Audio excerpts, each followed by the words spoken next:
Ban Chang is an archaeological site located on the Korat Plateau of Udon Thani province in northeast Thailand. It was occupied from about 3600 BC down to 200 AD. It was first recognized as an archaeological site in 1960, with preliminary excavations conducted by the Thai Fine Arts Department in 1967 and 1972. Since then, there have been a number of collaborative excavations and other investigations by the University of Pennsylvania Museum and the Fine Arts Department. Ban Chang Museum houses exclusively the exhibitions on prehistory down to the recent history of northeast Thailand. There's also a permanent exhibition about the history of Ban Chang excavations and the interpretation of the archaeological evidence excavated here. Visiting the museum, therefore, one can obtain a better understanding of the history of culture in northeast Thailand. Ban Chang Archaeological Site is the most splendid example of the prehistoric period in Southeast Asia. It represents an important stage in the cultural, social and technological evolution that flourished over 5,000 years ago.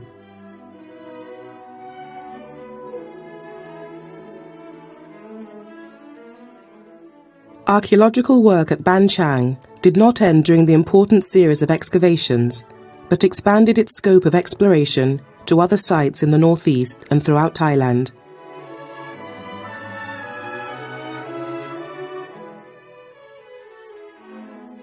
Ban Chang became famous, known in every corner of the world as a prehistoric community, with agriculture, animal domestication, metallurgical expertise and unique painted pottery. Until 1960, Southeast Asia during prehistoric times was described by most of the leading archaeologists in the world as a cultural and technological backward area. Major advanced technology, including agriculture and metallurgy, were believed to have appeared in this region quite late. Bronze and iron technologies appeared simultaneously in this region not earlier than 500 BC, and were considered as the advancements that the local inhabitants obtained from other superior cultures, especially the ones centered in nuclear China.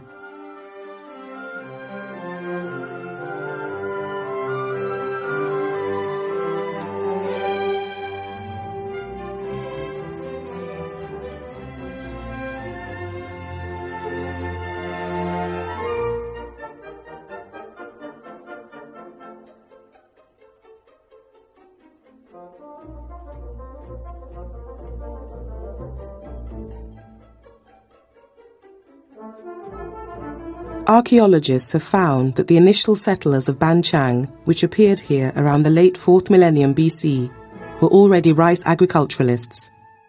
They also had domesticated animals, at least cattle and pig. Later, during the late 3rd millennium BC, these prehistoric sedentary villages gained a new knowledge of bronze metallurgy. Bronze implements such as socket axes and spear points, and ornaments, including at least bracelets and anklets, were locally cast here. Since the areas around Ban Chang are devoid of copper and tin, the main ingredients for bronze, it's quite probable that the prehistoric inhabitants of the village were involved in extra-community exchanges. Sometime around the early half of the 1st millennium BC, iron metallurgy appeared here. Undeniably, what people, Thai or foreign, recognize as a Ban Chang item is the painted pot of Ban Chang. The wide range of shapes, the painted red designs of puzzling abstract symbols, and the enormous estimated value of these pots make them seem like the only important thing about Ban Chang. Most people know of only the painted pot.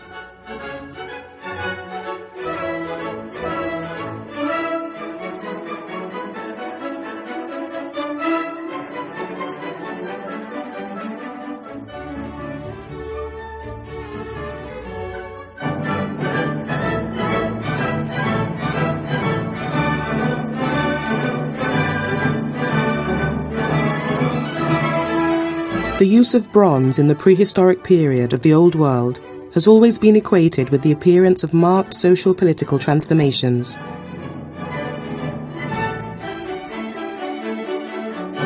Ban Chang smiths used this to mold spearheads and bronze axes before beating to increase hardness and to work in details.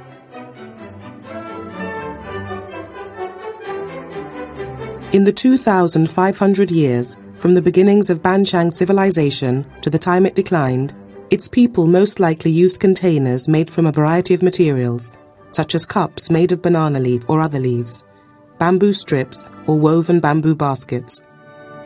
The most sophisticated of these was the pottery that involved a complex process, which increased along with advancement in technology and usage in each period. Early pottery had simple shapes. Formed by hand, its walls made thick or thin as required by using a flat piece of wood to hit it against a stone. Occasionally, the outside surface was polished black. Later Ban Chang potters began to shape the clay on a rotating stand, which made the shape more regular, and they began painting simple designs on the rim and shoulder of the pots.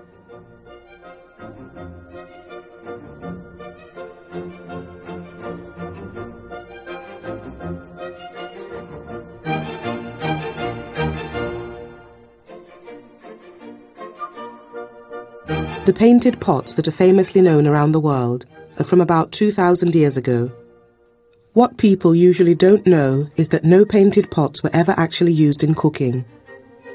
They were made so meticulously in order to be used specially for burials.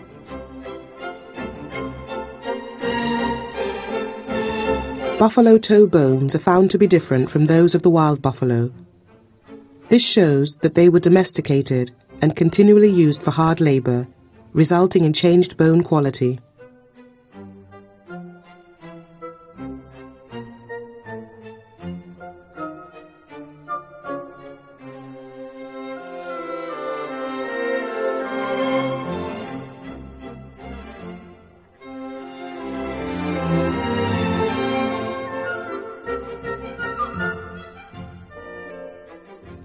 When viewing Ban Chang artifacts in museums, it may be noticed that some painted pots were smashed to tiny pieces. Archaeologists have reconstructed these meticulously, like a jigsaw puzzle. Some very large pots often have the identifying label, child body container. Some spearheads look like they were bent out of shape. Every pottery doll found appears to be smashed in the head. Painted pots were shaped on a rotating stand, then lined up and fired at 800 degrees Celsius.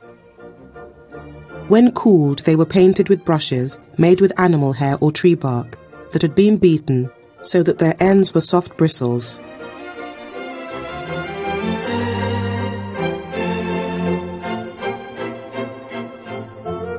It's quite clear from archaeological evidence that the prehistoric culture and society at Ban Chang existed continuously for a few thousand years. During the long spanning of time, certain technological as well as other aspects of cultural developments had been brought about.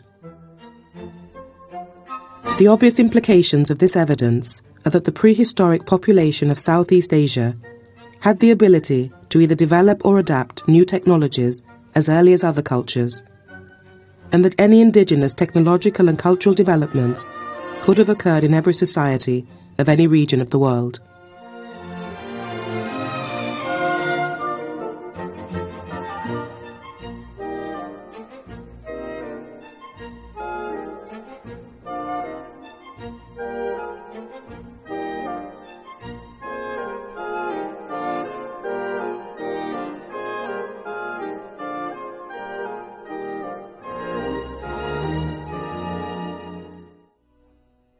Since the discovery of Ban Chang, many other sites of the same cultural tradition have been discovered, and some of them excavated. Ban Chang, however, is the hallmark of the culture, having the longest sequence and the richest variety of social and cultural material. The knowledge gained from Ban Chang excavations to date have helped to rewrite the pages of Southeast Asian prehistory, and has given the area its deserved place in the annals of world prehistory.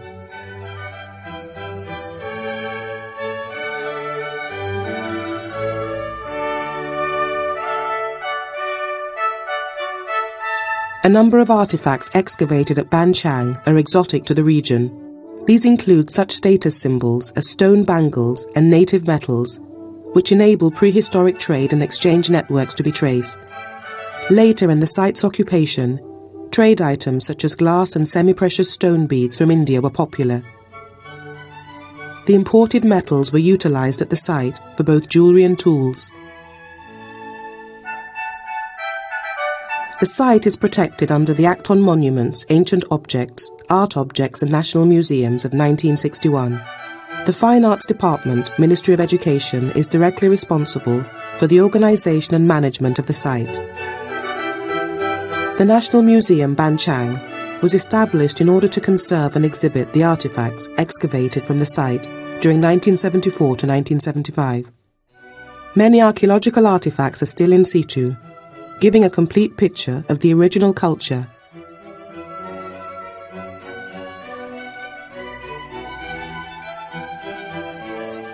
The main excavations have taken place on the perimeter of the modern village, where a large number of burials from all three periods, with rich ceramic and metal grave goods, have been revealed and recorded.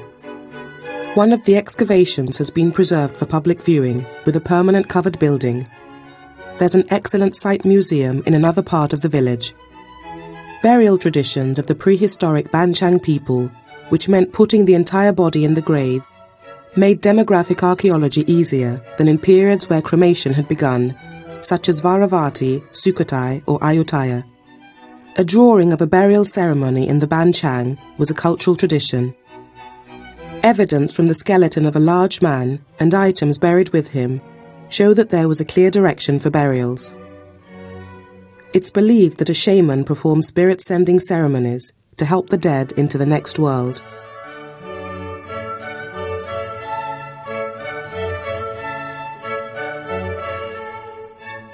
Over 100 burials showed bodies covered or shrouded with cloth and buried with painted pots, some smashed to bits and scattered over the body. The personal belongings of the deceased, such as axes, spearheads and bracelets, were bent out of shape, and necklaces, rings, waist hoops or charms were worn on different parts of the body.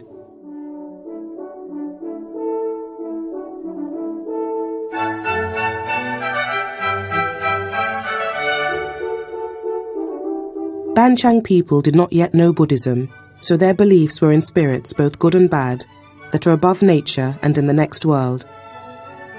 Evidence of this can be seen in the artifacts found in the burials. Ban Chiang is without question the most important prehistoric settlement so far discovered in Southeast Asia. Within its cultural sequence of some 4 millennia, it presents the earliest evidence for true farming in the region and for the manufacture and use of metals. Its long cultural sequence, size and economic status has no parallel in any other contemporary site in the region.